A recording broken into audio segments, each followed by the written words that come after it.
Greetings, true believers. I'm Stan Lee, co-author of How to Draw Comics the Marvel Way, and creator of Spider-Man, the Incredible Hulk, and a whole caboodle of other comic book characters that my legendary modesty prevents me from mentioning. Now, I'll be your host and guide as we journey together along the rambunctious road to comic book artistry, which is to say, it looks like we're stuck with each other for the next little while. Now then, let's start with the basics. And what can be more basic than having an artist teach us how to draw? Certainly better than a plumber. And what artist can be better suited to this titanic task than my co-author and good buddy, none other than John Bucema? Thanks, Dan. Now let's draw comics. The Marvel Way.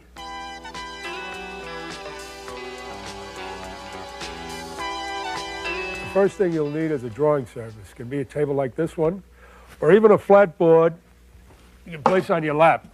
So, next you'll need some drawing paper. Marvel artists use 2-ply Bristol board, large enough to accommodate artwork 10 by 15 inches.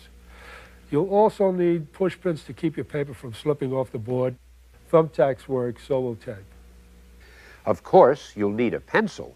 You didn't think it would be so complicated, did you? Now, some artists prefer a soft lead pencil, like the one John is using. Others, of a more delicate bent, select a finer hard lead, like this one here. There are many different pencil grades available. Which one you choose is up to you, of course. Most professionals use an eraser like this. It's called a kneaded eraser. But since Marvelites hardly ever make mistakes, let's move on. You'll need a simple drawing pen with a thin point for inking and bordering. A brush is a must. Your best bet is a sable hair, number 3. You'll also need a bottle of black India ink, of course. Any good brand will do. These brushes are very expensive, and if you don't know how to clean them, you can ruin them. So what you do is swirl it around the water, rub it up against the glass jar, and gently rub it alongside the rag here. You come to a fine point. And let's not forget a supply of white opaquing paint to cover those rare mistakes we make from time to time. That's better. Your T-square is an invaluable tool for drawing borders and for keeping lines parallel. A triangle, too, is a necessity for drawing right angles and working in perspective. And don't forget an ink compass for drawing perfect circles. Plus, you might as well get a pencil compass, too. Any or all of these tools of the trade are available at your favorite art supply store. Now, just to make sure we're using the same language when we refer to things, let's review the various names for many of the elements that make up a typical comic book page. The first page of a story with a large introductory illustration is called the splash page. Letters drawn in outline with space for color to be added are called open letters. Copy which relates to a title is called a blurb. The name of the story is naturally called the title. An outline around the lettering done in this jagged shape is called a splash balloon. A single illustration on a page is called a panel. The space between panels is called the gutter. And I'm sure you won't be surprised to learn that this zat is called a sound effect. Copy which represents what a character is thinking is, logically enough, a thought balloon. The little connecting circles on the thought balloons are called bubbles. I mean, we'd feel silly calling them squares. The regular speech indicators are the all-important dialogue balloons. The connecting arrows on the dialogue balloon showing who is speaking are called pointers. The words in the balloons which are lettered heavier than the other words are referred to as bold words or bold lettering. And this is my favorite part, where the names are. We call it the credits, just like in the movies. All this technical stuff, which nobody ever reads, showing who publishes the mag and when and where, usually found on the bottom of the first page, is the indicia. Now, don't blame me. I didn't make up that word. Copy in which someone is talking to the reader, but which is not within dialogue balloons, is called a caption. Don't worry if you're not remembering everything this time. One of the marvelous things about video cassettes is that you can go back later and watch it again. Put it on hold while you make all the notes you want to. Oh, and by the way, don't get impatient. We'll get to the drawing part when you least expect it. Moving right along now, we introduce you to an excellent example of one of Marvel's many widely heralded close-ups, so-called because the reader's eye has moved in about as close as possible. Now, this type of panel, in which the reader's view of the scene is from farther away, enabling the figure to be seen from head to toe, is called a medium shot. And here you have a long shot. In fact, since it shows such an extreme wide-angle scene, you might even call it a panoramic long shot, without getting anyone angry at you. When you're up above the scene, looking down at it, as in this panel, what else could you possibly call it but a bird's-eye view? Now, on the other hand, when you're below the scene of the action, where your eye level is somewhere near Spidey's heel, as in this panel, we're inclined to refer to it as a worm's eye view.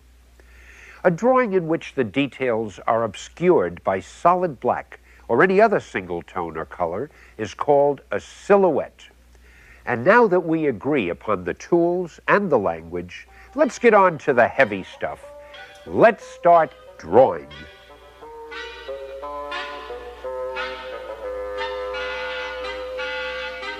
The most important thing is making your drawing look three-dimensional, making it look solid. In other words, like it's occupying space. We'll work on form using these three simple basic shapes: the cube, the sphere, and the cylinder. As we move along, you'll see that every drawing is based on one or more of these three shapes. Here we see a simple handgun, without which there could hardly be any comic books, TV action shows, or movies. And if you ever want to draw a Western strip, you'd better take particular note of the fact that the barrel is really a cylinder. The bullet chamber is a cylinder encased in a cube, and the butt itself is based upon the basic shape of a cube. Obviously, the details of the shapes are modified to suit the artist's desire and the drawing's purpose. But the thing to remember is the actual sphere, cube, cylinder construction beneath the drawing. In fact, every object can be broken down into one or more of these three shapes. Take the automobile. Notice how there's a large cube representing the shape of the body, with a smaller cube denoting the window and roof area. An airplane is equally easy. For me, anyway. I don't have to draw it. The purpose of this is to train you to think through the objects you see. See them as made up of any combination of our three basic shapes: the sphere, the cube, and the cylinder. A very important concept. Just about as important as make mine marvel, of course. Well, now we come to what I'm sure you've been breathlessly waiting for: how everything we've learned relates to the human figure. Notice that in this drawing we use cubes for the rib cage and the hip area, while cylinders form the basic construction of the arms and legs. Even the little band around his thigh follows the form of a cylinder. A few more lines and you've got Daredevil, one of Marvel's most popular superheroes. Here are some more sphere, cylinder, cube examples.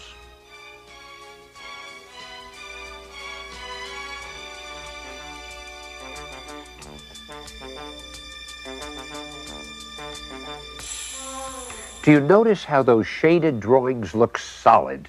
Now, even spheres, cubes, and cylinders can use some embellishment. This is called shading.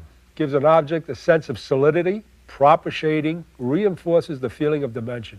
We can pause here if you wish, and you can practice what you've learned so far. Or, oh, potential producer of phantasmagoric picture panels, you can grab your ruler, your T-square, and your triangle, because our next topic is perspective. Perspective is vitally necessary in making a scene look accurate. In other words, making things appear to be correctly placed in the foreground, background, and in between. It's not an easy subject, but you've got to master it in order to draw comics. We'll make it as simple and clear as possible. Before we can even begin to understand perspective, we must first learn the basic concept of a horizon line. Simply put, the horizon line represents the viewer's eye level. That's the spot in the picture where your own eye would be if you were there observing the scene. Now, this cube provides a simple example. Notice that the two sidelines on top seem to be coming together, the way train tracks appear to come together as they recede farther into the distance. Okay then, let's continue drawing those two lines until they meet. The point at which they meet is the natural horizon line. That's our own eye level. And since the lines converge on only one single point, it's called, naturally enough, one-point perspective. That seems pretty simple. Even I understand it. Now let's watch John turn the cube like this. If we follow the new converging lines to their ultimate meeting place, we get a two-point perspective, with a horizon line slightly above the scene. This is what our two-point perspective cube would look like, with a horizon line exactly at eye level. And here's how it appears with a horizon line below the cube.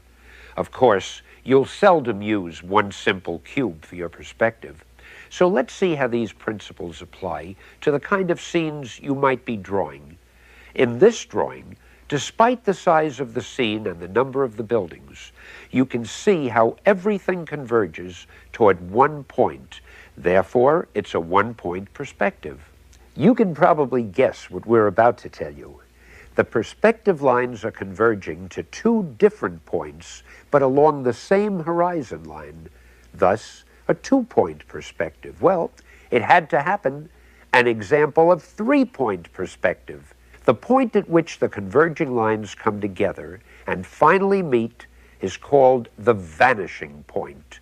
But here comes the tricky part. Look way up above the building. There's a vanishing point too, but it's merely an arbitrary point. Here's an example of a three-point perspective with a third vanishing point well below the horizon line. Three-point perspective drawings are really very common, so practice them until they look right to you. And remember, even when the third vanishing point is at an arbitrary spot, all of the perspective lines which do not fall on the horizon line must fall at the same arbitrary point, or else the perspective will be all wrong. For example, let's say you want to draw the inside of a room. Sounds simple, huh? But what about the furniture?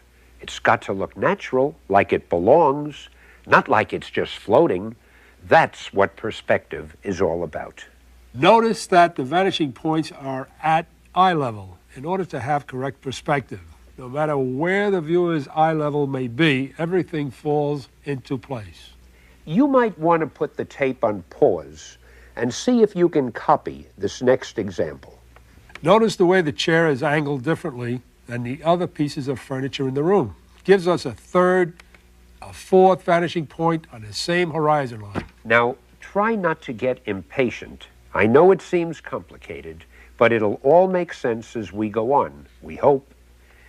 Learning perspective also means knowing how to tilt or turn objects without making them look distorted. And here's how it's done. We all know that a perfect circle will fit perfectly within a perfect square. But if we change the position of the square, the circle must also change. It becomes an oval. However, because it's in perspective, it still looks natural. If we draw a cube, which is nothing more than two squares in perspective, side by side, then draw two ovals within the squares and connect the ovals, we end up with a wheel drawn in perfect perspective. We thought you'd enjoy these particular shots because they show, in typical Marvel scenes, how we put the figures themselves into proper perspective. Now, notice where the eye level is in each panel, as well as the location of the various vanishing points.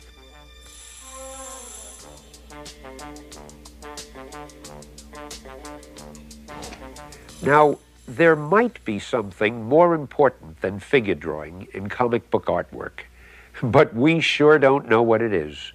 You can't have superhero comic books without superheroes, and you can't have superheroes unless you draw their figures. But there's more to it than just drawing figures. You've got to be able to draw them the Marvel way, and that means as dramatically and as heroically as possible. So here's where it all starts to pay off. The average guy is about 6.5 heads tall. But look at this sketch of Reed Richards. Notice that he's 8 3/4 heads tall. This extra height is one of the secrets that gives Marvel superheroes proportions which the world has come to expect. His shoulders are good and wide, and his hips are real narrow. And as you'll see in a moment, the male is drawn much more angular than the female. Another thing to remember, the elbows fall just below the waist. This is true of men and women. And speaking of women, where would Reed Richards be without his stunning Sue? Notice that she, too, is 8 3/4 heads tall, with her hips much wider in relation to her shoulders than they would be on a male. Obviously, we do not emphasize the muscles on a woman. Now, discover the difference between a normally proportioned male and a heroically proportioned Marvel superhero. Note that the superhero is larger, with broader shoulders, more muscular arms and legs, a heavier chest, and even a more imposing stance. There's nothing weak-looking about the fella standing next to Captain America, but a superhero simply has to look more impressive, more dramatic than the average guy. An important point to remember is to always slightly exaggerate the heroic traits. Ignore or leave out any negative, undramatic qualities. Would you believe that virtually the same rules apply to the villains as to the heroes? Take a close look at these next two drawings of the dramatically demoniacal Dr. Doom. The illustration on top is rather ordinary. It lacks those special qualities which distinguish a Marvel panel. However, the second illustration is drawn in the dynamic Marvel style. Let's see what the differences are. Basically, there's nothing wrong with the top figure, but you can see how the one below is more exaggerated. Doc's arms and legs are heavier, more imposing. His feet are planted further apart, giving more majesty to his stance. His tunic is flaring, denoting action even though he's standing still. His chest is larger, and his hands are bigger and more powerful. The differences are subtle, but this is the way Marvel would do it. Train your eye to catch these elusive but essential variations. Still, there are exceptions to every rule. I'm sure you recognize the lovable Thing, but did you know he's only 6 heads high? And here's the Kingpin, barely 5 heads high.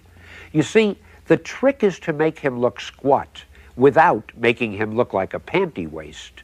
Incidentally, the smaller the head in proportion to the body, the heavier and more bulky the body will seem.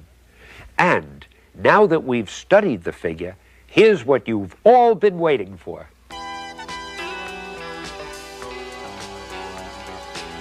Most anyone can draw a stick figure. They're simple, they're fun, but most importantly, they're the easiest way for you to get the action and the position you want for your character. Now, go ahead and practice. I'll wait. Seriously, put the tape on pause and practice all you need to until you can create virtually any pose that you can think of. Then once you've mastered the stick figure, add ovals for the hips and rib cage. The arms and legs are built by adding cylinders, and continue refining the drawing. Remember to always draw through the figure. By that I mean, even if some portion of the body will be hidden by an arm or a leg, draw it anyway, like Iron Man here, about to spring at some malicious miscreant. You can eliminate what you've drawn later when you add the limb which will conceal it, but you'll be certain that every part of the anatomy is in just the right position. When you've finished filling in the details, you erase the construction lines which have been drawn through. and the result should look something like this final figure of old Shellhead. Yeah, it should, if you're John Bucema. But don't worry, you'll get it with enough practice. Remember, if it was easy, everyone would be doing it. Now, here's another example. This time, we've started with a stick figure in a typical Spider-Man pose. Notice the way his left knee is bending towards you.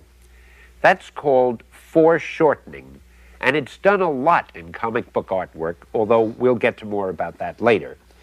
As you can see, it's done mostly with basic cylinder shapes. Add those loose little lines until the figure starts to take shape. Then, as you continue, you will emphasize the important lines, and you eventually lose the others. As John says, it's like being a sculptor, and you're building this figure with clay. This drawing process isn't easy, but the more you practice, the easier it will become. Train your eye until the lines almost begin to form in your imagination before you put them on paper. Always build your drawing starting with a loose sketch. It's the best way. It's the professional way. It's the Marvel way.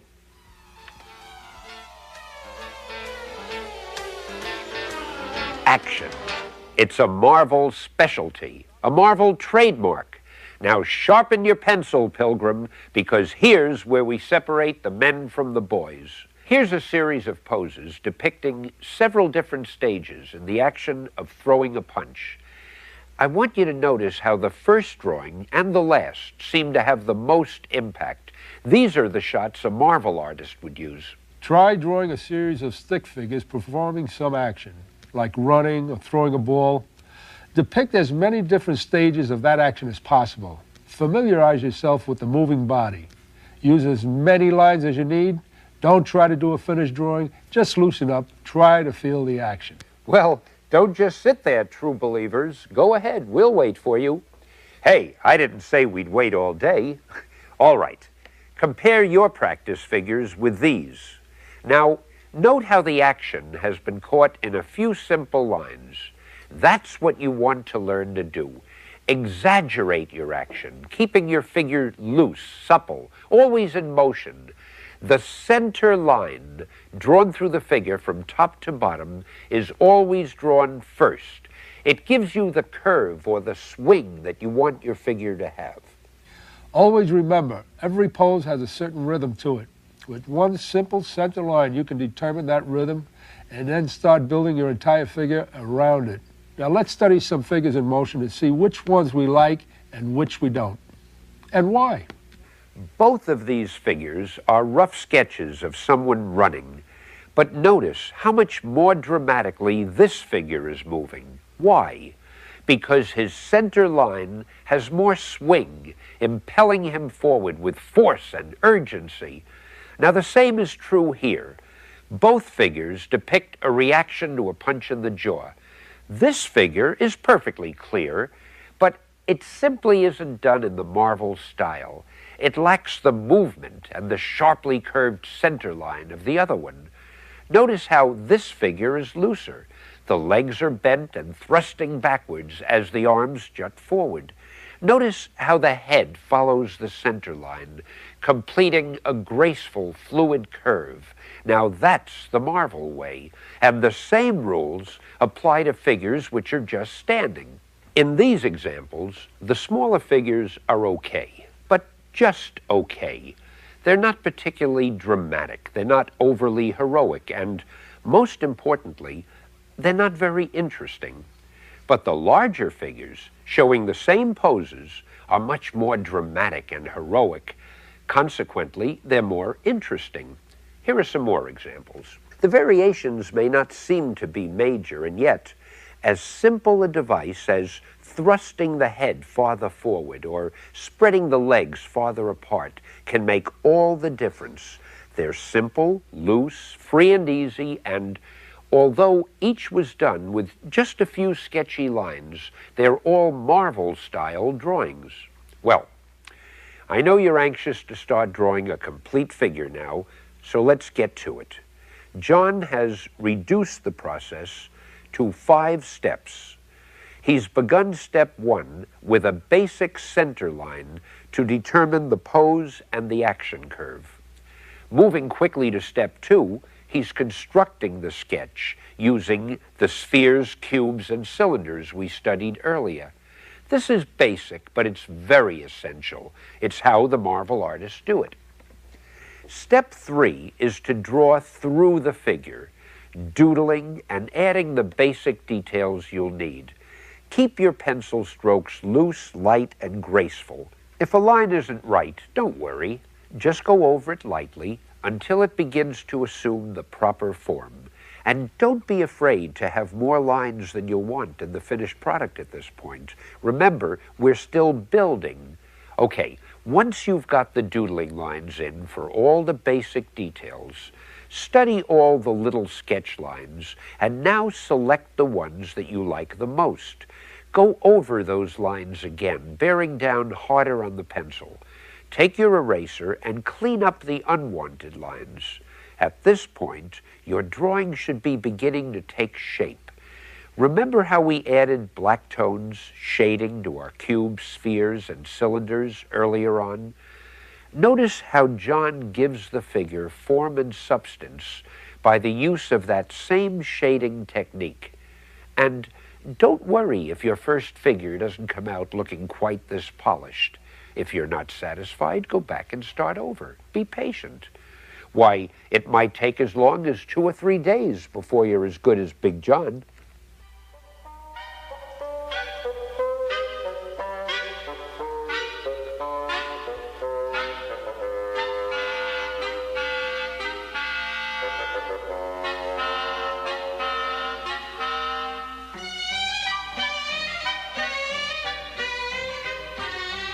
You rarely see a marvel figure that doesn't have some portion of its body foreshortened.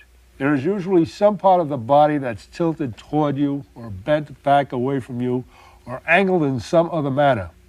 As these pictures illustrate, when shapes are tilted away, they seem to become shorter. Here's a little demonstration you can try for yourself. I'd like you to take a drinking glass and hold it in front of your eyes. Then tilt the glass away from you, just so. I want you to notice the body of the glass seems to shorten as you tilt it. Now that's foreshortening. Notice these cubes and cylinders always shorten as they go away from you. Think of each figure as a bunch of connected building blocks. The artist's job is to arrange them in proper position, making sure they are correctly foreshortened as they tilt away from the viewer's eye. In these examples, the line drawings reveal the building blocks of each panel. Pay attention to the perspective lines, which illustrate precisely how the problems of foreshortening are solved. I'd like you to look at the thighs on our black-garbed bad guy. Now, obviously, in real life, they'd be the same size. But here, his right thigh seems to have become considerably shorter than his left. This is because it's tilted at such a severe angle and pointed almost directly at us, as revealed clearly in the block building sketch. Now, the same goes for this shot of the thing. Because they're drawn at extreme angles, see how much shorter his left leg and his right arm seem to be. It's this skillful use of foreshortening that'll make your figure really come to life.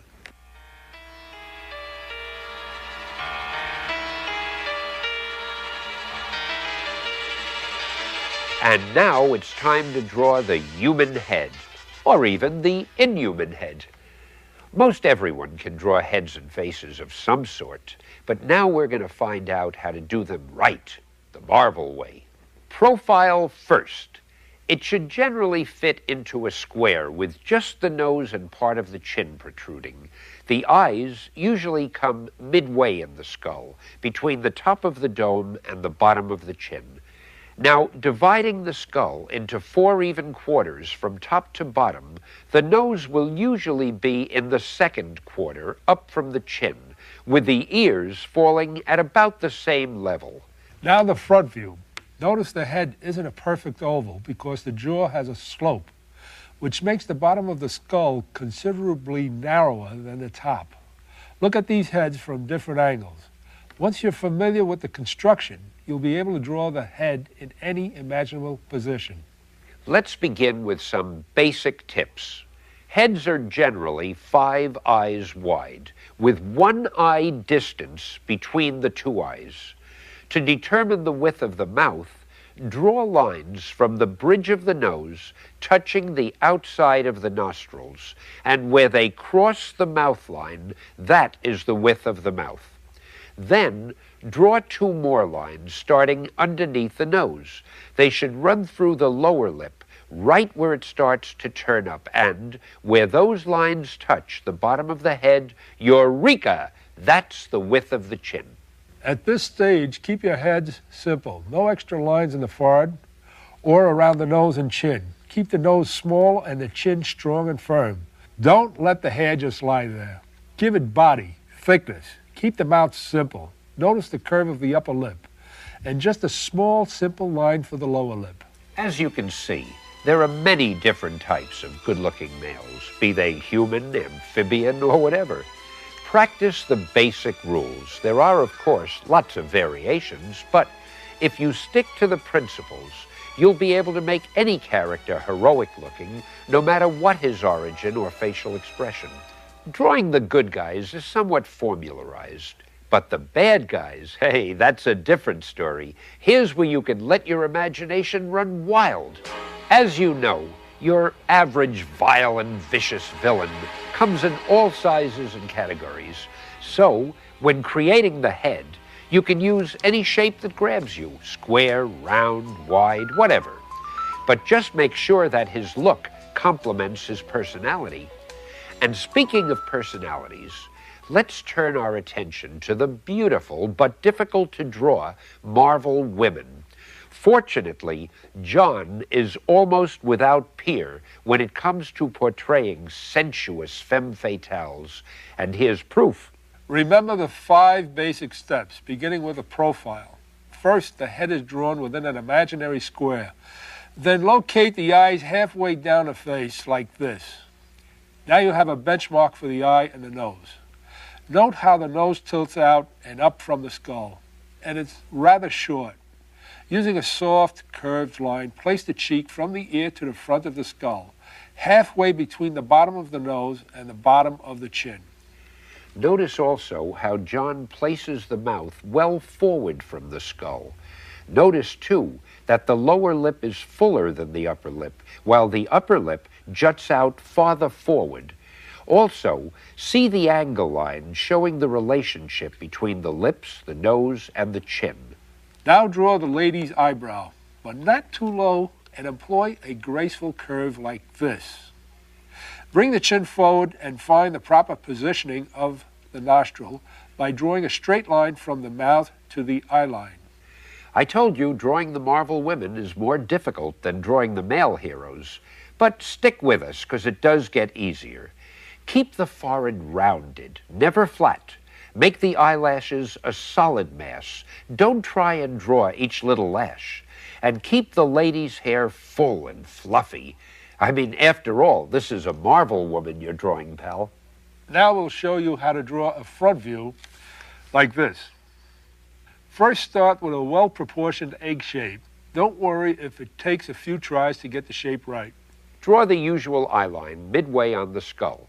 Placing the eyes on the line is a breeze when you remember the skull is 5 eyes wide and there's 1 eye width between them. Now draw the lines from the outside of the eyes to the center line of the head.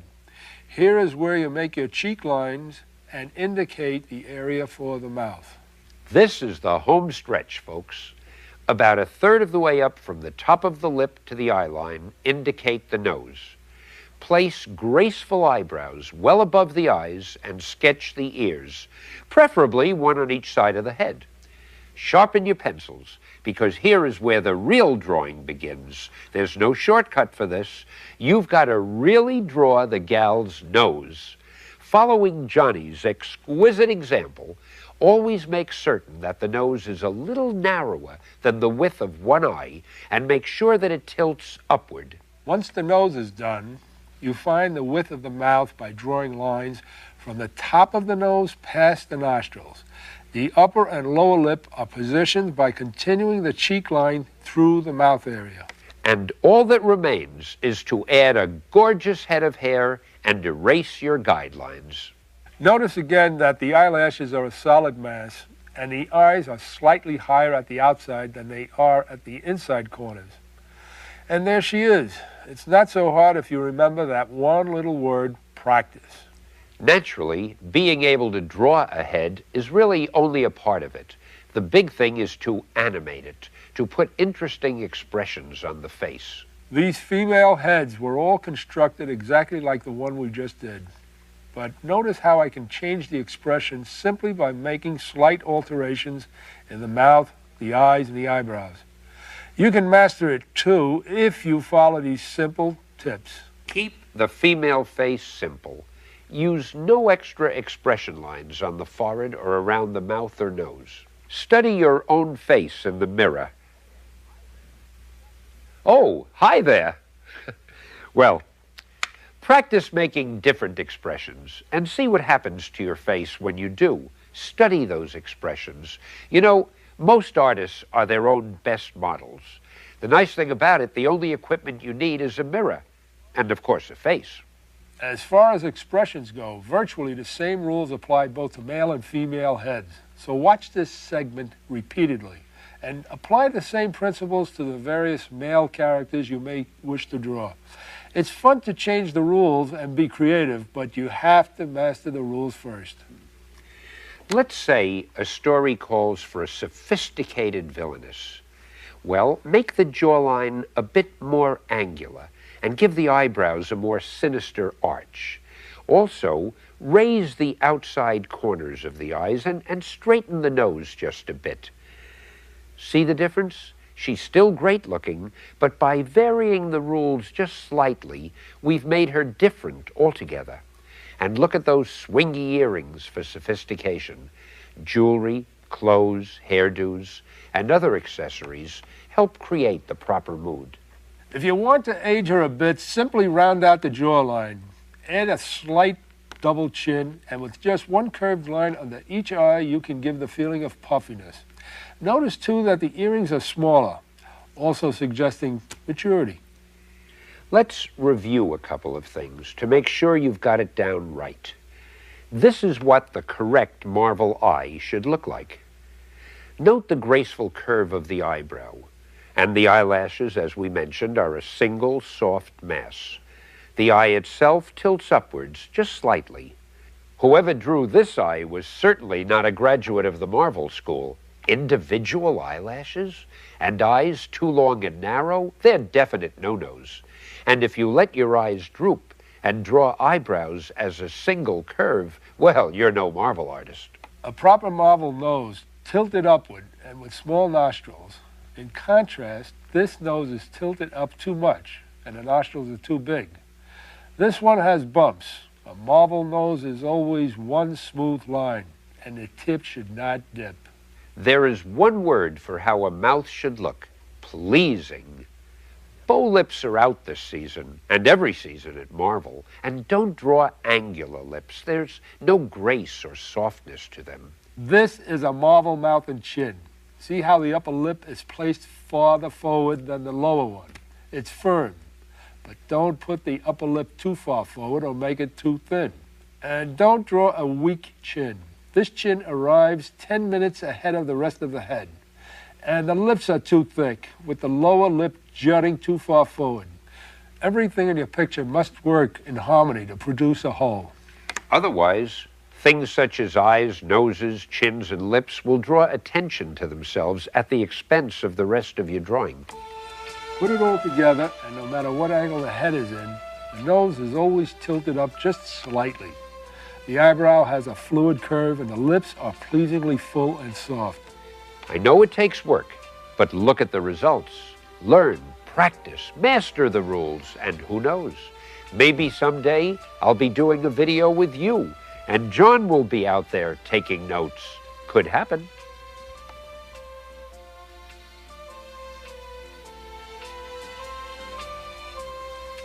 A work of art, be it Rembrandt or Bucema, must have that magical ingredient of correct composition.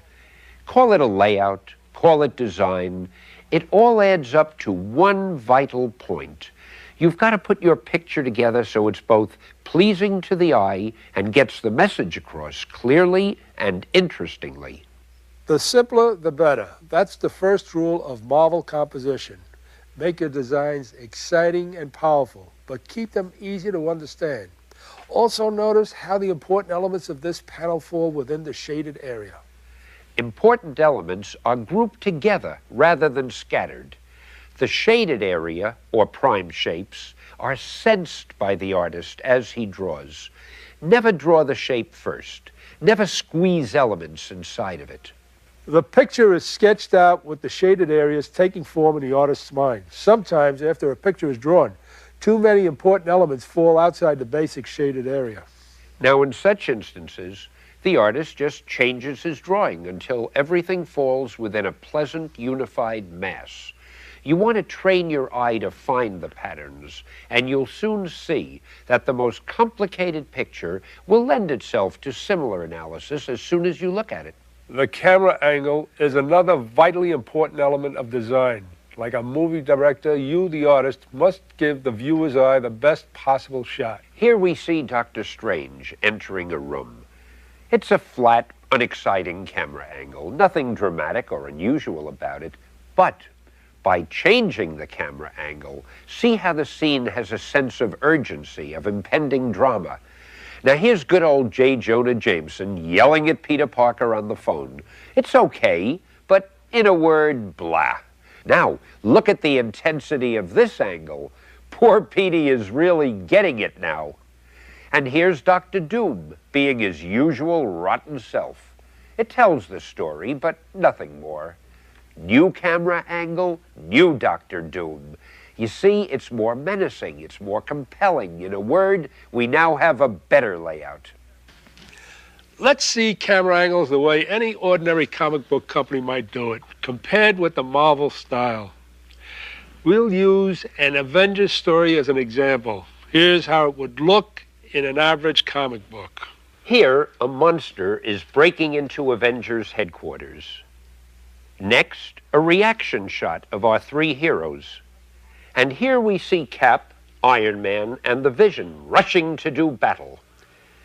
Now that's old Shellhead taking a swing at the big bad behemoth.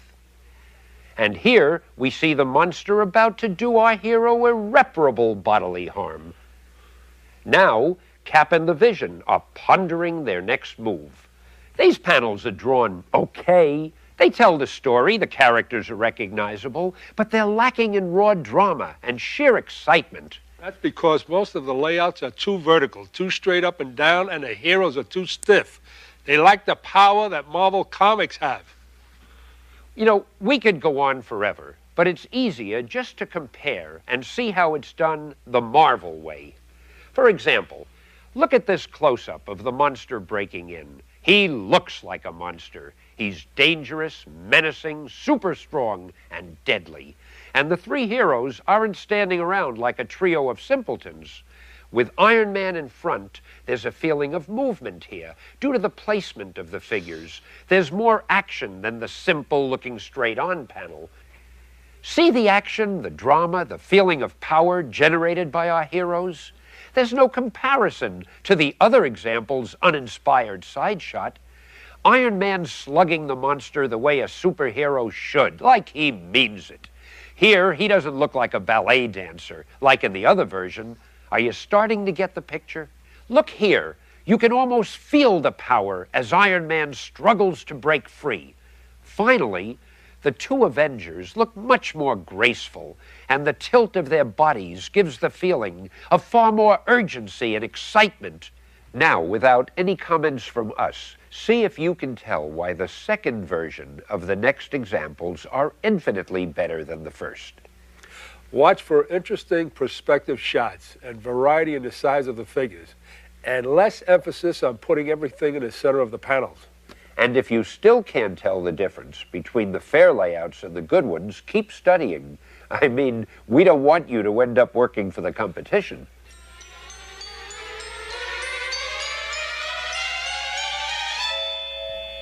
Now here's where you can follow step by step exactly how a page is penciled for a Marvel comic book. Just a little video magic to give you an idea of what we're going to end up with. Now, this is a Captain Britain story for a line of comic books we distribute in England. Let's follow the story as John lays it out. This first panel shows Captain America, followed by Captain Britain, racing down a corridor on a rescue mission. In this second panel, the villainous Red Skull is aiming a gun at his enemy, Nick Fury, who's hovering above him. Nick is held aloft by twin jetpacks, which he wears on his back.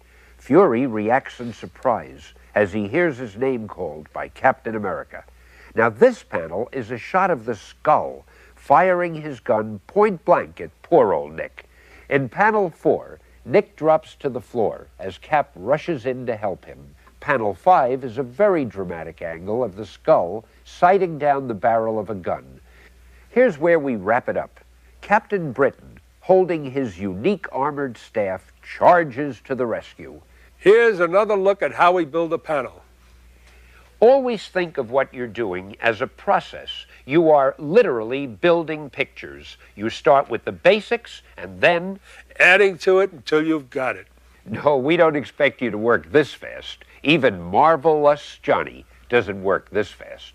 But to save a little time, we're showing you the basics of how it's done in speeded up action. What we do want you to do, however, is practice everything in this tape until it all becomes second nature to you. Remember, you can play this cassette over and over.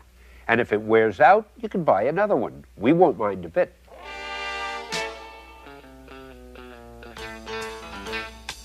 The cover is probably the single most important page of any comic book, without which you cannot tell a book by. It's got to catch the eye, and it's got to intrigue the potential reader. After all, if the reader doesn't pick it up, it means one lost sale. And Marvel doesn't like lost sales. Consequently, more thought and work go into the cover than any other page. Usually, the editor comes up with a basic idea and talks it over with the artist. If there's time, the artist will do a number of layouts until one final version is agreed upon. Now, for some typical comments and criticisms that you might expect to hear from typical Marvel editors. Not that we mean to imply there's anything typical about any aspect of Marvel Comics. Here's a sample layout for the cover of a magazine called Nova that didn't quite make it. If you listen carefully, you can hear the editor's typical, gentle, kindly observations. What's this garbage? The figures of Nova and Spider-Man are too small. They haven't got enough punch. Get back to the drawing board. Not bad, but Nova's the star of the magazine. Why am I seeing his back? Where's the drama in that? Wrong. There's too much wasted space on the right side of the cover. Hey, even though Spidey is just a guest star in this issue, we gotta see more of him. Of course, it isn't always that negative. Once in a while, you get something good, like... That's it! We get a good view of both stars, and they're larger than in layout number 1. Hey, and this is good perspective. Look, the reader's eye level is right up with the two heroes. That's the one. Great job. There are a few tricks to laying out a cover that you need to know. And here are some of them. You've got to leave enough room at the top for the logo. That's the magazine's title. And don't draw anything important here on the extreme right side of the page or on the bottom. That's where it's trimmed off at the printers. It's sort of a no man's land. Try to leave dead areas on the cover. Those are areas that are still exciting to the reader, but they're unimportant enough to be covered over by dialogue balloons or captions if the editor so decides. Always leave the drawing open for color is the expression that we use in the Marvel bullpen. Don't distract from the cover's glorious hues with too many black areas. Make the cover provocative enough so that the reader wants to buy the magazine, but try not to give the ending away or tip the reader off to any surprises.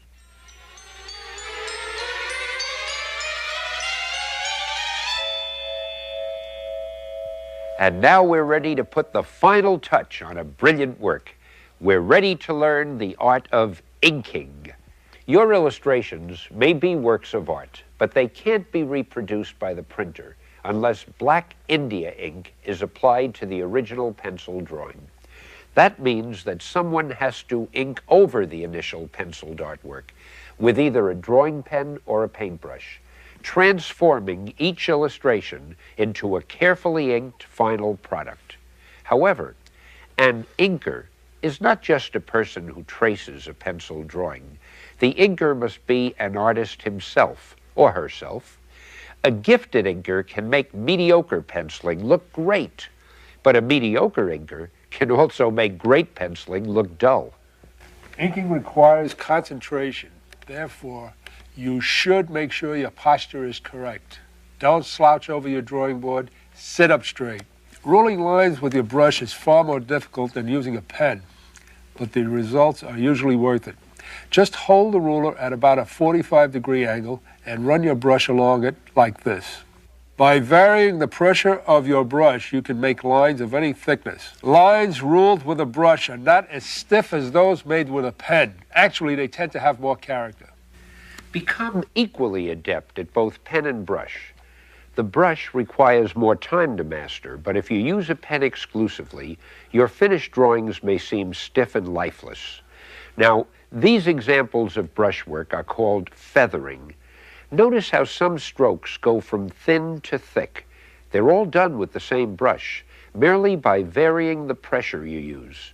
In case you're wondering, John is using a Winsor Newton No. 3 sable hairbrush. Same brush, different effect. John is now using the side of the brush rather than the tip. This is a very helpful technique for inking hair on a character's head, for example. Experiment with your tools. Search for different effects. Use anything imaginable to get the effect you need. Open your mind. That's what art is all about. Here's a well-inked panel.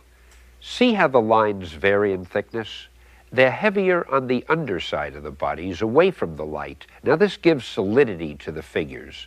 And look how clear the picture is, even though there are a number of figures and a wealth of little details. You see, a good inker ensures that drawings will be understandable, no matter how complicated they might be.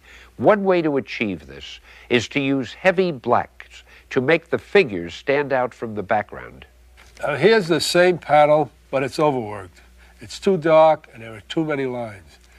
When it's reduced to comic book panel size, it's going to be tough to understand. Too much texture has destroyed the basic beauty of the drawing, and it's almost impossible to read. On the other hand, here's an example of the other extreme. The inker here didn't use enough variety in his lines. The blackened areas are too skimpy and spotty, and they have no pattern. His lines are almost all the same weight, with no feeling of thick or thin. The characters, as you can see, just seem to blend into the background. It's boringly blah. Now, it's just as bad to keep a panel too light as it is to overwork it. The secret is to know when and where to place your strong black areas. Too little or too much will ruin your drawing. The black areas here are concentrated on just one side of the figure. This technique accomplishes two things. First, it gives a feeling of dimension. Second, it directs the reader's attention to the character's face by framing it with massive black areas. The figures here are drawn realistically. See how bold and simple the heavy black shadows are? Again, there's one bright light source illuminating one side of the body and casting the other side in deep shadow. Keep your inking simple, with just one definite light source in each panel. Now here, the main purpose is to create a mood of fear and menace. Look at both panels. Now concentrate on the simplified panel. The blackened areas are simple vertical or horizontal forms, thereby creating a calm, motionless scene. The dramatic exception is the large slanting black masses on the winged gargoyle, which add a sudden feeling of shock, of impending danger. Also, look at the large vertical black designs within the fence bars. They unify the picture. Now, without them, the whole design would seem to fall apart. Here, the black designs seem to be jumping all over the place. They're creating a feeling of chaos and action, but the pattern, although it's seemingly jumpy, is really quite consistent. It rivets your eye on the action. Now the blank areas are arranged here to create a pleasing circular movement. These two slashes across the bottom add action and unity. Here's our final example. The light coming from the left is casting everything on the right in deep shadow. The heavy black shadow area emphasizes the feeling of a horror story. Now, just by looking at the design of the panel, you know it's no humor or romance strip. Notice the way the black areas in the background give a feeling of realism and detail without detracting from the two important figures. This panel is heavy, it's melodramatic, and yet it's clear. In a word, it's marvel. In summation, the penciler draws his panels in, what else? Pencil. Then they must be finished by the inker. Now it's up to the inker to decide where and how boldly to apply his black ink. The inker figures prominently in determining the mood, the design, and the clarity of each panel. Thus, when you seriously study comic book artwork, be conscious of two complementary elements: the basic pencil drawing and the inked version. See? And you thought it was going to be complicated. That about wraps it up for now. Obviously, no one tape can substitute for an entire art course. But we hope we have at least presented you a broad overview, illustrating the most important elements of style, drama, and design that go into the making of a Marvel comic book. Now, one last word before we turn you loose to unleash your talent upon a breathlessly waiting world. To be a great artist, and Marvel isn't interested in any other kind, you've got to do three things: draw, draw, and then draw some more. No one can make you a great comic book artist. You have to do it on your own. You have to want it enough to be willing to work at it night and day. It isn't easy, but if you've got the stuff, you won't let anything stop you.